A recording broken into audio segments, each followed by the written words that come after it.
He wrote a book called The Holocaust Industry. The whole point of the book is to trivialize. I am not blocking. The whole point of the book was to trivialize and minimalize Jewish suffering that took place in the Holocaust. That has nothing to do with the conflict that's going on in the Middle East. The only thing that it does is it adds to the tension on campus. He made his entire career is based on trivializing the Holocaust. Let Norma speak! Let Norma speak! Let Norma speak! This is a strange school. I'm serious. You know how often I speak, I never get demonstrations. I think the school is off the map.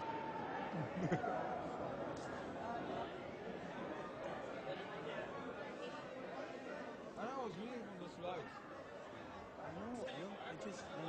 I want to calm the things down. We want a successful evening. They want to make us jittery, disorient us, ruin the evening. So we have to not play into their hands. Calm.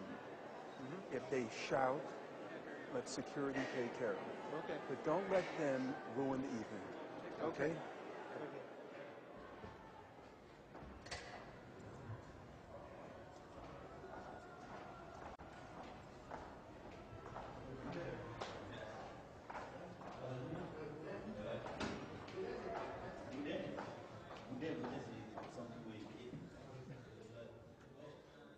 With all due respect, I'm an old-timer. I know how deeply frustrating it can be when you're sitting in the audience and somebody goes on for an hour and a half saying things that you find utterly loathsome, repulsive, and also you think factually incorrect. And I think people should have more than 60 seconds. As I said, I'll leave it to the patience of the audience. When you feel it's going on too long, you know how to express your disapproval. Otherwise, they should be allowed to go on. Go ahead. Hi. During your speech, you made a lot of references to Jewish people as well as certain people in your audience, not Jewish people in general, but certain people, especially in your audience, to Nazis. Now, that is extremely offensive when certain people are German. And they're also extremely offensive to people who've actually suffered under Nazi rule. I don't respect that anymore. I really don't. I don't like and I don't respect the crocodile tears the crocodile tears. No. I'm sorry, folks. Allow me to finish and allow me to finish. Listen, sir.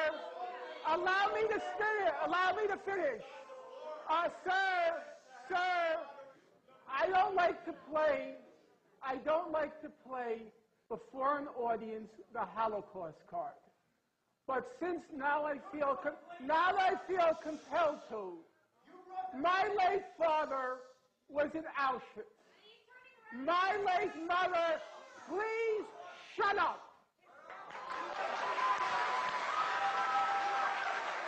My late father was in Auschwitz. My late mother was in Majdanek concentration camp. Every single member of my family on my father's side, the Jews did not take arms against the Germans. My late father was in Auschwitz concentration camp. My late mother was in Majdanek concentration camp. Every single member of my family on both sides was exterminated. Both of my parents were in the Warsaw Ghetto Uprising. And it's precisely and exactly because of the lessons my parents taught me and my two siblings that I will not be silent when Israel commits its crimes against the Palestinians. And I consider nothing more despicable than to use their suffering and their martyrdom to try to justify the torture, the brutalization, the demolition of homes that Israel daily commits against the Palestinians. So I refuse any longer to be intimidated or browbeaten by the tears. If you had any heart in you, You would be crying for the Palestinians, not for what's being done.